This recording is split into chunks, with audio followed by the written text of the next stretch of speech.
Hello, everyone. I'm George from Ireland. Well, welcome back to my channel. Forgive me for my radio silence. Here we are. Is it a week in to Trump's trade war against the world, against his own country in some sense? It seems really daft. Now, I'm just like Donald Trump because I don't know anything about economics. And I thought, were I in his position, what would I do? Well, I mean, not start this trade war, first of all, but in economic policy, I would seek expert advice and be guided by them and have to let them break it down for me and largely delegate that, have to trust them to get on with it. The tricky thing as a leader is receiving contradictory advice. This world authority says to do this, and the other one says to do the opposite, but you go with the consensus. Now, I know that there's the fallibility of experts, but usually they're right. That would seem to be the safe thing to do.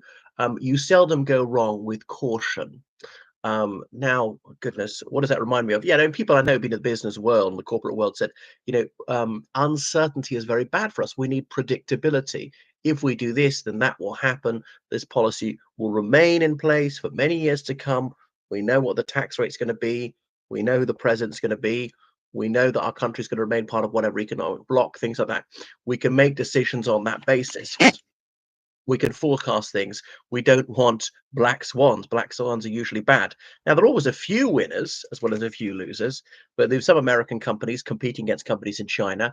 Now, Chinese imports to the United States are going to be way more expensive. So the idea is that American consumers will start purchasing the American alternative. So there will be a few people who gain, but most people will lose. The people who work for that company producing whatever American alternative it is, but they will still be purchasing other items which would they otherwise would have bought from overseas and now become way more expensive. Okay, I should say abroad because of course the USA's got two land borders, Canada, Mexico. I remember George W. Bush was panned for saying more of our exports come from overseas. Ah, what a moron. Just in case some people didn't realize that Canada is not over the sea from the United States, nor indeed is Mexico.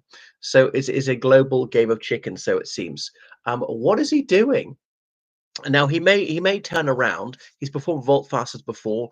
January 2019, the government shut down the children in cages. This is vital for national security until all of a sudden it wasn't. Loads of things. He was a Republican, then a Democrat, then a Republican. He was a donor to the Clintons. Then the Clintons were the root of all evil. He hosted the Bilderberg Group in one of his hotels in the United Kingdom back in about 1999.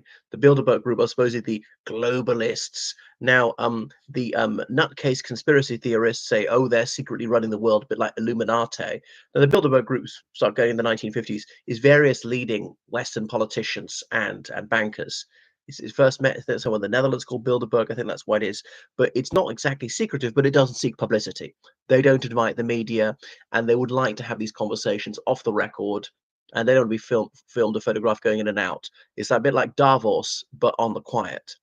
And so if that is really pandemonium for Trump's base, Trump's part of it. A bit like if Hillary Clinton's most evil woman of all time, well, Trump funded her. He's also guilty.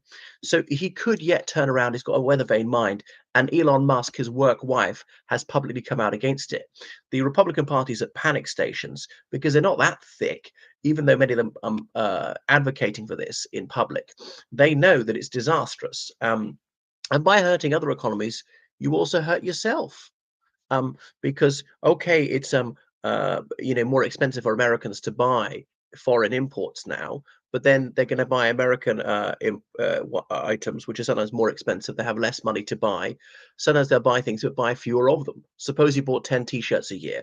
Now t-shirts become more expensive. So okay, they'll buy the American manufactured one. Does the USA even make t-shirts? I don't know if I've picked it, for example. You used to buy 10 a year, now you only buy 6 a year because you can't afford so many. So that's hitting people's livelihood and things like that. And obviously, these other countries have riposted in kind, raising tariffs on manufacturers, other goods from the United States. I think services too. So the USA is going to sell fewer items abroad. Okay, it's played havoc with the stock market. He wiped over $2 trillion of the stock market in one day. $2 trillion. I mean, it's a staggering act of self-harm. Um, does he want to harm the United States? Is he that malevolent? Will just do anything to make a splash? Will go down in history. Trump evil, evil bastard, absolute moron, but he's not forgettable. I think we talked about in a century when Biden will have long since been lost to remembrance, and maybe Trump's immediate successor as well. So, wow, it's a sort of an economic Armageddon and so on. Um, so the United States is hitting back. They are retaliating, and he says, "Well, if you don't, your retaliation of 34% tariffs, then I'll put 50% tariffs on you." But anyway, Israel is one of the only countries to not be slapped with this. There was talk of putting a 17% tariff on Israeli exports to the United States. Lesotho, a tiny country in Africa, only 1 million people, has got the highest elevation of any country in Africa, as in it's very mountainous, and it's the only country in Africa entirely surrounded by another, surrounded by the Republic of South Africa, and he's put very high tariffs on them. Why such swinging tariffs? And they export almost nothing to the United States. They're a small country, not economically developed at all, and it's going to hit them very hard indeed. It's totally unjust. And there's been some sort of experiment, and these seemingly arbitrary tariff rates, it looks as though they were just put through Chat GTP, and they really put in the wrong data. They didn't understand about how much are imported and exported, and goodness, or Lesotho buys almost nothing from the United States. Yeah, because they only got 1 million people. Moreover, they have a very low per capita income on average. So, surprise, surprise, they can very rarely afford to buy items in the United States. It's not they're refusing to do so or economic nationalism. American goods are too expensive.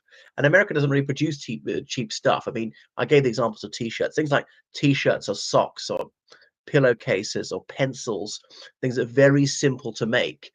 The United States, advanced Western economies like Germany, France, Sweden, they hardly make any of that stuff. That stuff is manufactured in countries where it's cheaper to produce things, like China, Vietnam, Bangladesh, Ethiopia, where you can employ people very cheaply, where the labor laws are lax, they can work longer hours, health and safety laws are slack, enforcement is not good either.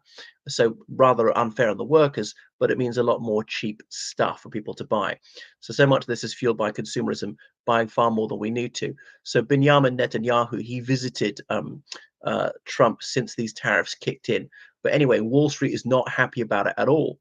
Now, the president of the European Commission, Ursula von der Leyen, she said that the European Union would be happy to negotiate with the United States with a view to reducing tariffs on industrial goods, getting it as close to zero as possible.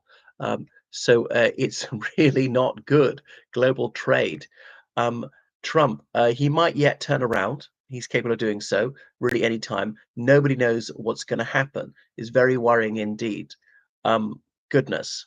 So yeah, people's pensions have lost a lot of value. This is affecting Americans as well. How long will it go on? I don't think it's going to go on that long, fortunately. I mean, I may delude myself because there'll be so much pushback from the Republican Party, and Trump never, never, never, never, never.